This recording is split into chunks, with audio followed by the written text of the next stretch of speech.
Hello everybody, Jai Shri Krishna Badhaine Kem Cho. So today I wanted to do something very different. So I decided let me take you on a Sunday with me and what I've done over the past 2 Sundays. So basically my husband and I have decided to start going for walks on Sunday early morning. We're lucky to have a forest in the city of Nairobi. So people normally go to Karura Forest to do walks. So there are different options of 5 kilometers, 10 kilometers, 15 kilometers if I'm not wrong. And then there's a cycling option as well. So the last week Sunday we went to Karura. That was my first Sunday for the walk. Basically we did our walk for about 6 kilometers. Got home, freshened up, and then I had my sister-in-law with me. So we decided to have breakfast together. Then we went and had Jalebi and Gathiya, which is the most famous breakfast for Gujaratis. We had Jalebi and Gathiya at their house, chilled for a bit, and then in the afternoon we actually went for bowling, which was amazing. I think I went for bowling after almost an year, and I actually did pretty good, pretty good. And here are some snapshots of the forest. Such a beautiful place, very beautiful. It has a waterfall in it. It has a cave in it. It's said that in the ancient days, the Africans used to actually rub stones against each other to produce fire in the caves. But the waterfall was so beautiful and everything was just so beautiful. I really enjoyed the walk.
Here my husband was trying to do some different funny moves where he was trying to run uphill while dancing, but I couldn't capture it properly. I tried to do justice as much as I could, but I really couldn't do it so much.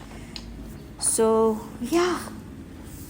well, it was a difficult walk. It was difficult, but I made it through. I didn't expect myself. I pushed myself, and I'm glad I did.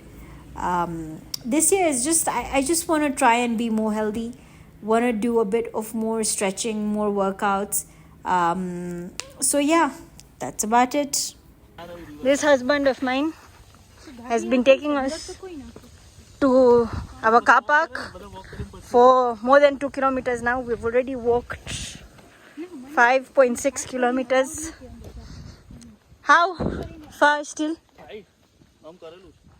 How far? Where's the car? You've been saying half kilometer for the past 2 kilometers.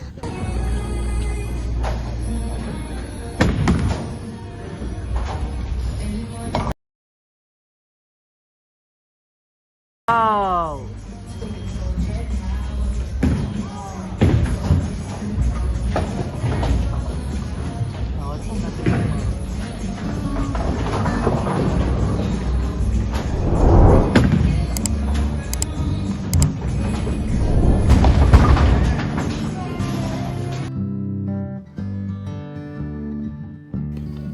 This Sunday, we again went to the forest. This time we only did about 5 kilometers, and then we went for Makar Sankranti, which is also amazing.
We're here for the Kite Festival, as you can see.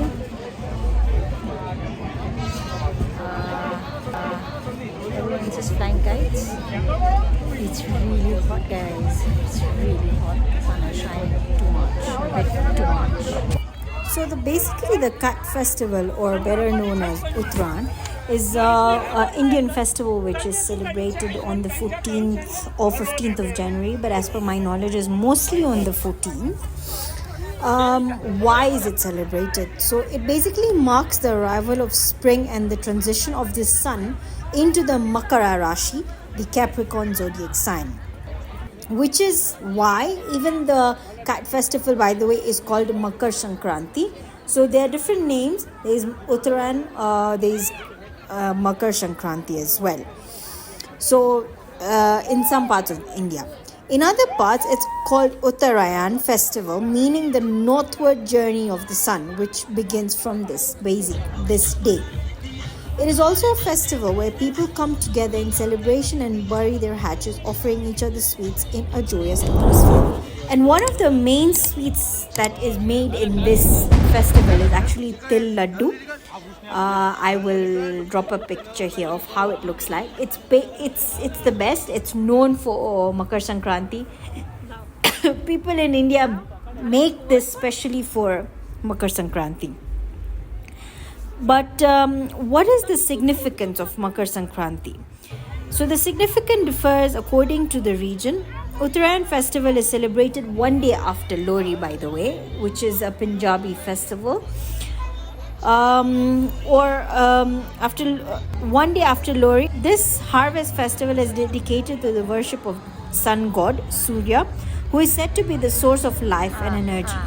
It also symbolizes the end of winter, by the way. or basically it ends in most parts of India. Winter now is going towards its end, and the sun is now shining. One other kite festival is Basant Panchami, which marks the beginning of spring before the harvest season. Basant Panchami is popular in the northern part of India, especially Punjab. Now, another question somebody would ask me is, why do we fly kites, right? So here is the reason of why we fly kites. According to the Hindu religious beliefs, kites are flown into the skies as an alarm for the gods to awaken them from their deep slumber throughout winter. So it's said that during the winter period, the gods are likely to fall asleep. I don't really know if it's literally falling asleep, but this is basically what it means. Kites are also said to serve as the thanksgiving symbol to the gods in the skies above.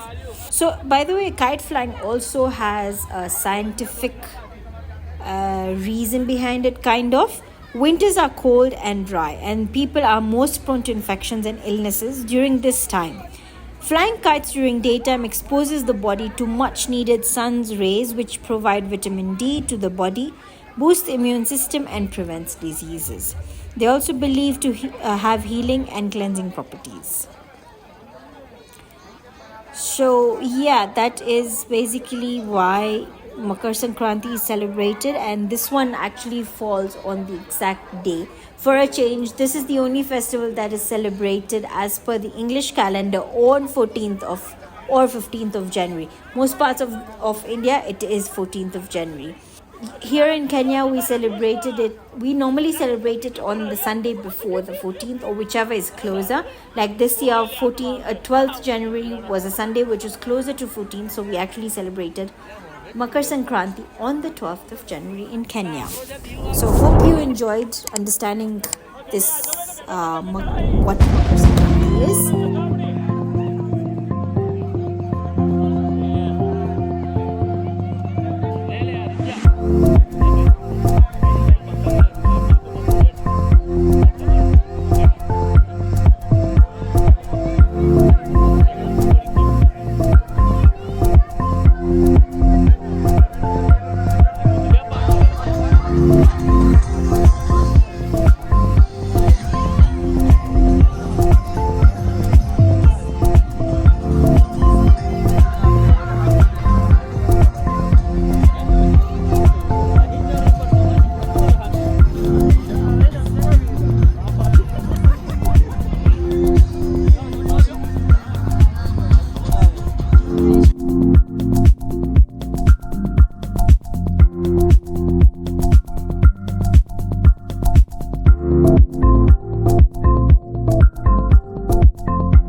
So my husband has decided to sit in this merry-go-round.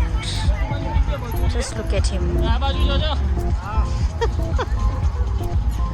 These are all the adults in the merry-go-round. I decided not to go.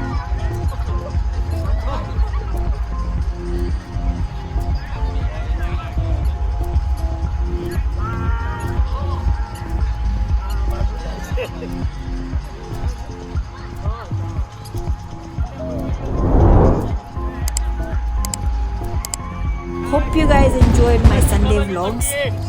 So stay tuned for some more. If I do something more interesting, I will definitely share it with you guys. Until then, bye bye. Aujo.